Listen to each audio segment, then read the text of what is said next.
So yesterday we have posted the video on Delhi University जिसने कि अपना PhD notification open किया and there is a lot of change in the bulletin.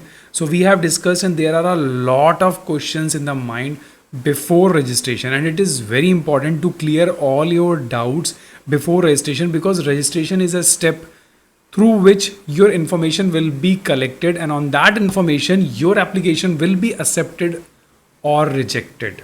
So screening is a very important job for the universities, and there are a lot of changes right now. अभी पुरानी वाली बात नहीं है कि that you are a JRF, you are a net qualified student, you will be shortlisted. No, there is a huge competition among those because maximum are JRF qualified. So you have to be unique in your application before registration or before final submission. So today's video will discuss about the research proposal, which is very important step in Delhi University. So if you are among the applicant of the Delhi University, then this video is for you, and this is very important, I can say.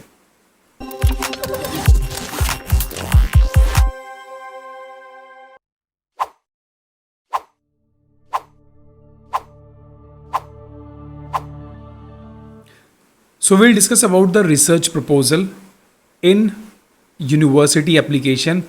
Somewhere it is mandatory, somewhere it is not. तो आप लोगों ने main instructions bulletin ध्यान से सुना होगा. जिसने नहीं देखा है, so before watching this I request you to go back and visit the full video, because that is a common video जिसके अंदर की सारी इंफॉर्मेशन है, and that is very important before proceeding that. So now we'll discuss about the research proposal and their role in screening of your application, whether it is will be screened or not, और उसके basis पे कितने number आपको मिलने वाले हैं. So once you have checked your application, these are some of the important dates जो mention है phase 1 के ऊपर. That means का registration begins from yesterday, that is 12th of July, and close हो जा रहा है 2nd of August को, एंड इंटरव्यू स्टार्ट हो जाएगा 16th of August को. Now why I am focusing these dates are very important. अभी क्या है कि within 14 days interview will be started.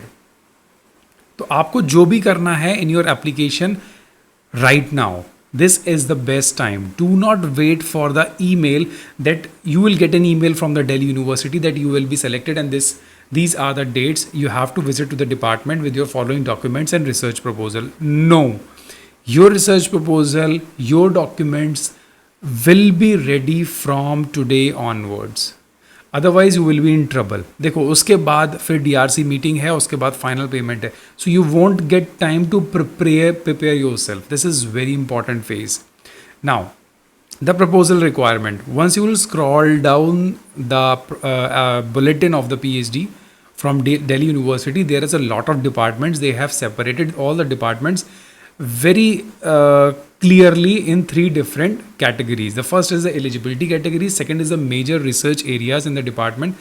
I'll show you the research proposal also, so just do not skip the video, otherwise you will be in trouble with it. Now, eligibility, major areas of research in the department. These are the areas which are going on in this department, that is Department of Mathematics.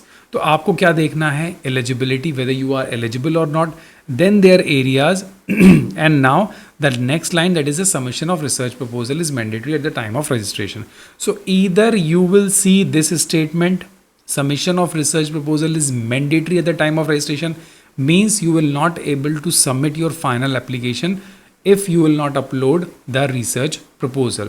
So this is mandatory, capital में लिखा हुआ है, आपको proposal submit करना है. दूसरा option क्या हो सकता है?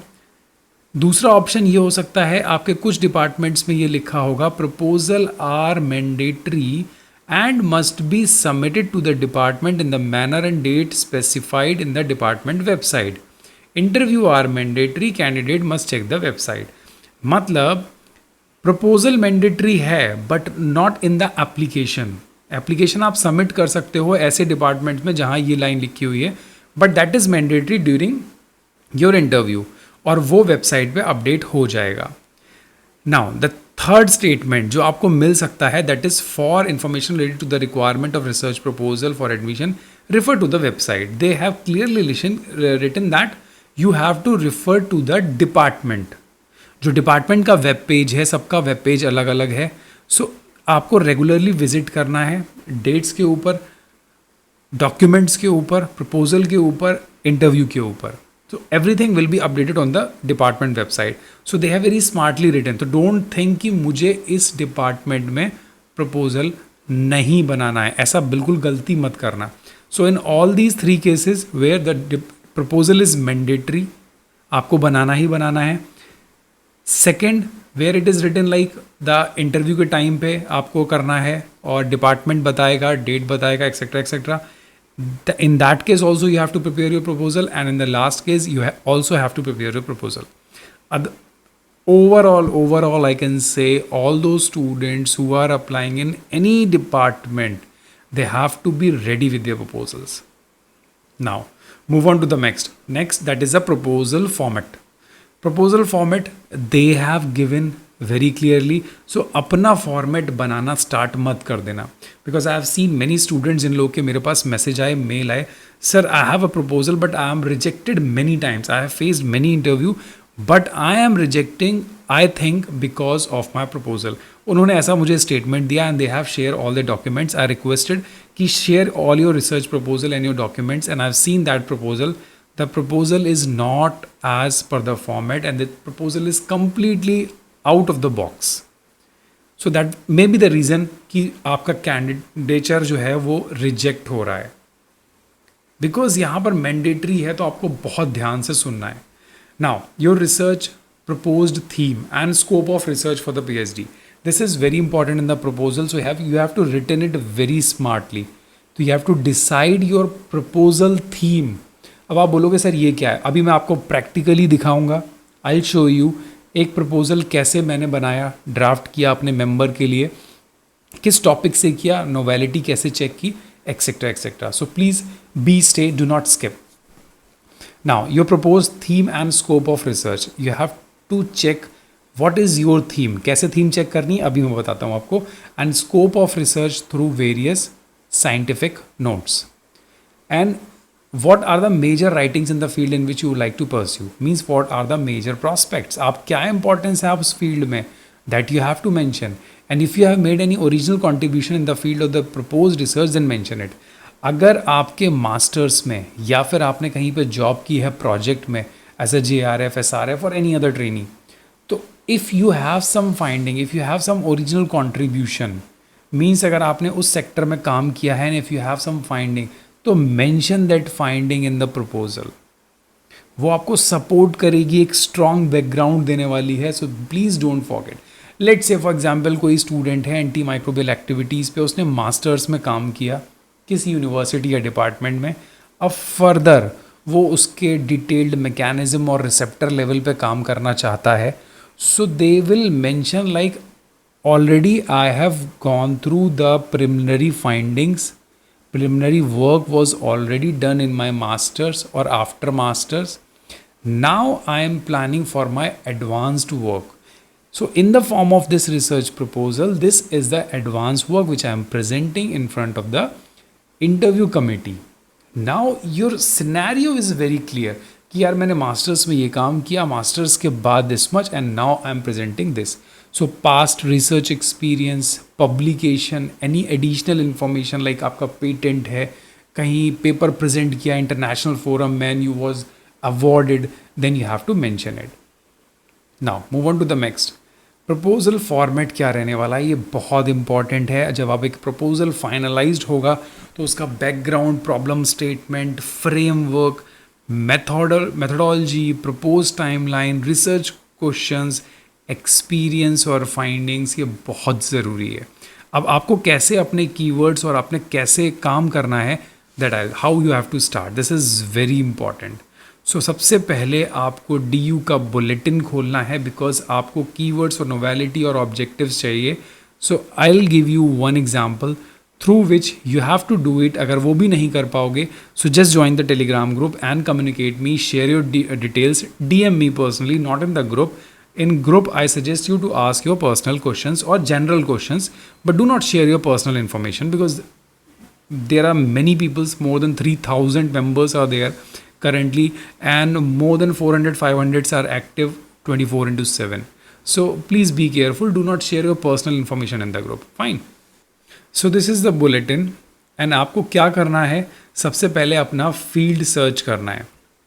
So I'm giving you one example of my member, and she was interested in neurotoxicity, neurodegenerative disorders.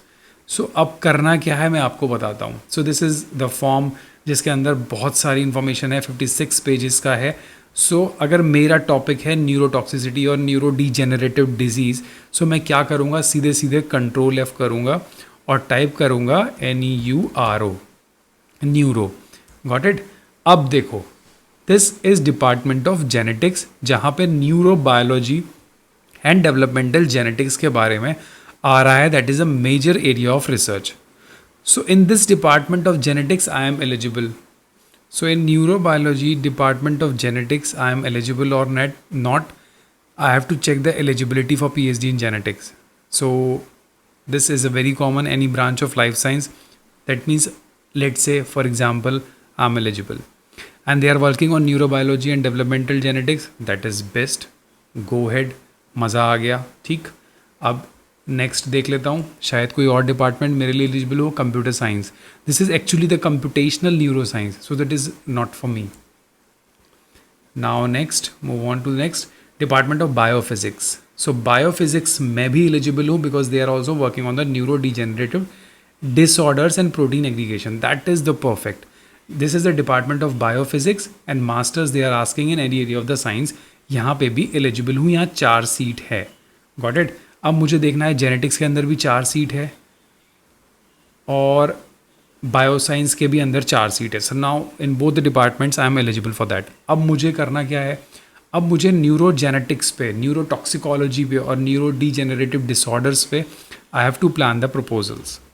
So now main motto is to finalize the topic on the basis of the major areas. उन areas के base पे I have to finalize the novel topic, novel objective through which I'll finalize the research proposal. So मैंने अपने student का, जो अपने member का क्या किया, on the basis of this keyword I have checked, gone through all the literatures which is going on in the field of neurotoxicity. अब यार न्यूरोटॉक्सिसिटी पे तो बहुत काम हो रहे होंगे. अब कोई ऐसा टाइटल अगर मैं चूज़ करूँ, if I copy paste on the PubMed और एनी साइंस सर्च इंजन, और अगर वो तुरंत आ जा रहा है, then it is all waste. That means that work was already done और वो हो चुका है. That is of no use. So my area of interest, my way of working to find the novelty is that कि वो काम अभी तक नहीं हुआ है. And I can guarantee my work कि कोई भी उस टाइटल को चूज़ करेगा, ही और she will not able to find the topic which is yet published और अर्लियर पब्लिश्ड. Got it. तो अभी उन चीज़ों को देखने के बाद I will show you one example. So this is the way I have finalized some titles. उसने सिर्फ मेरे को न्यूरो डीजेनरेशन दिया और न्यूरोटॉक्सिसिटी दिया, but on that basis I have finalize that the major research area is the mitochondrial dysfunction.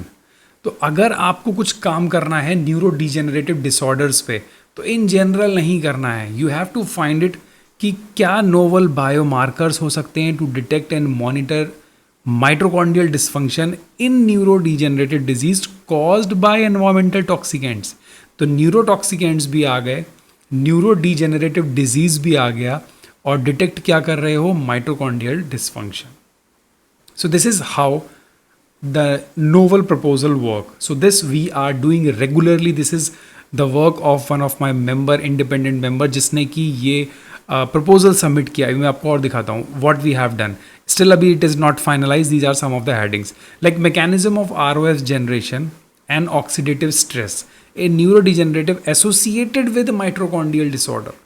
Now I have selected only the neurodegenerative disorder, but which is associated with mitochondrial, and I will check the mechanism of ROS generation and oxidative stress. So this is the uniqueness. I can also check the calcium dysregulation on the pathogenesis of neurodegenerative disease. So these are the things through which we'll finalize the topic, we'll finalize the proposal, because अगर वो unique नहीं होगा then it is all waste. See, calcium signaling pathway on neuro disease. अब this is a short proposal like mitochondrial dysfunction, एक short introduction, 7-8 objective, because this is not a masters 2 महीने 4 महीने 6 महीने का वर्क नहीं है, this is a PhD work, तो at least 5-6 objective solid से होने चाहिए. And a short methodology, because यहाँ पे कोई आपको बैठ के रीड आउट नहीं करने वाला है. Your methodology must be unique, उनको समझ आ जाए एक लाइन पढ़ते ही. Now significance and expected outcomes and the conclusion, this is very important. So main things fall on the area of the topic, the keywords, the current research which is already going on. अगर आप ये काम search करोगे you will not get this work. I'll show you one example. If I'll copy paste on Google, then you will not get any direct related work. आपको stress पे काम मिलेगा, but I am telling you one this novel biomarker, आपको ना heading मिलने वाली है और ना ही वर्क. और अगर वर्क मिलेगा भी तो जो हमारे ऑब्जेक्टिव्स हैं that will be unique.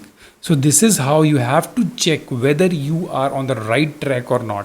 So before final submission of your registration, please be make sure कि कुछ भी ऐसी गलती ना हो जिसकी वजह से प्रपोजल सबमिशन में, स्क्रीनिंग में प्रॉब्लम आए, and your application just because of proposal, although you are a JRF, you are the topper of the university, DST Inspire, but it may be not screened or will not give the weightage. So this is all about the research proposal importance in screening of your application. They will give the weightage on the basis of the research proposal, on the basis of the data, on the basis of your UGPG percentage, on the basis of the JRF. So this proposal is mandatory. Why this is mandatory? Because they have set some criteria on the basis of which your application will be screened. So please be careful. Do not be in hurry कि मुझे form भरना है, JNU भी भरना है, DU भी भरना है. सो जल्दी जल्दी भर के फिनिश कर दूँ, जब मेल आएगा देन आई विल चेक, तब मैं सोचूंगा. अगर आप ऐसा कर रहे हो तो आप गलत कर रहे हो, बिकॉज जो लोग एक्टिव हैं वो लोग ज्वाइन कर चुके हैं और उसके बाद स्टार्ट कर चुके हैं अपने ऊपर वर्क करना, अपने प्रोफाइल पे वर्क करना, एप्लीकेशन पे वर्क करना. Then only it makes a difference about in among you and those who don't have any idea about the research proposal. So this is all about. Thank you so much. Have a nice day. Bye bye. Take care. If you have still any doubt, just join the Telegram group and enjoy your research profile.